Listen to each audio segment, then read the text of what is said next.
the Wisconsin Republican congressman, kind enough to join us. Congressman, Happy New Year to you. I imagine for a lot of parents, this is not a happy tiding here in a lot of the districts in your state. What's going on?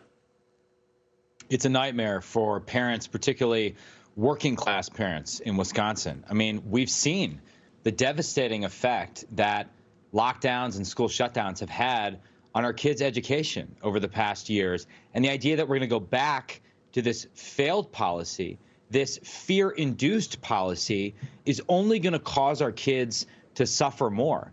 And I can't help but reach the conclusion that we have teachers' unions who are holding our kids hostage and allowing ourselves to be dominated by the same fear which has dominated our lives for the last 2 years, fear which we're now passing on to our kids. I just believe this is not scientific.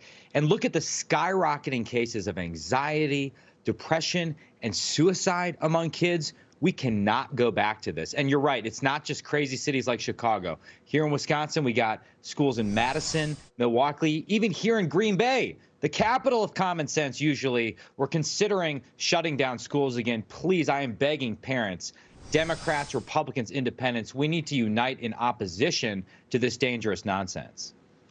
I don't know how it applies across the state, Congressman, or even in your district, but I imagine kids have to wear masks. What are the requirements for those who do have in-person classes, at least for the time being?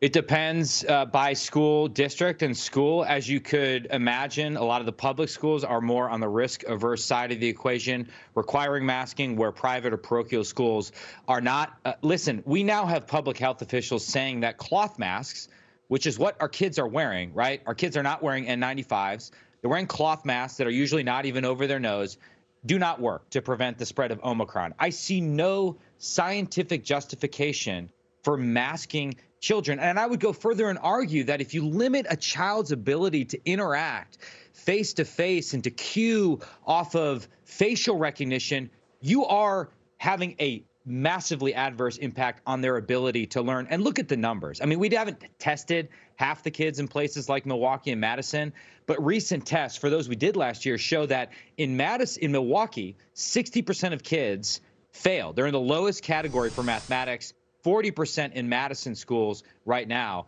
We're failing these kids. They're going to fall further behind. We have to move forward. We have to keep schools open, and we should not be masking our children. If I could switch gears, Congressman, a little bit, we're going to be getting some news out of the Federal Reserve today that actually goes back to a meeting a little over a month ago, which they're likely going to telegraph exactly how they'll be dealing with inflation. Some of your colleagues have been urging the Federal Reserve to start hiking interest rates and soon. Do you agree with that?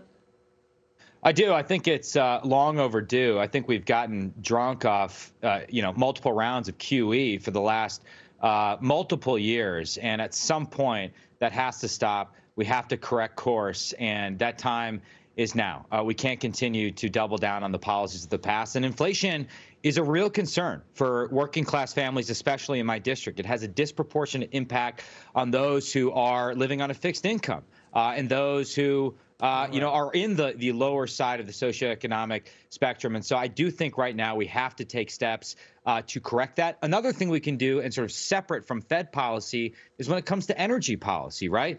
I think the Biden administration's energy policy is nonsensical. To wage a war on domestic energy production is a gift to America's adversaries abroad. And the price for that is being felt at the pump right now. And that hurts. That hurts working class families in my district. That's not acceptable. That's something that's in our power to turn around. And I urge the Biden administration to change course.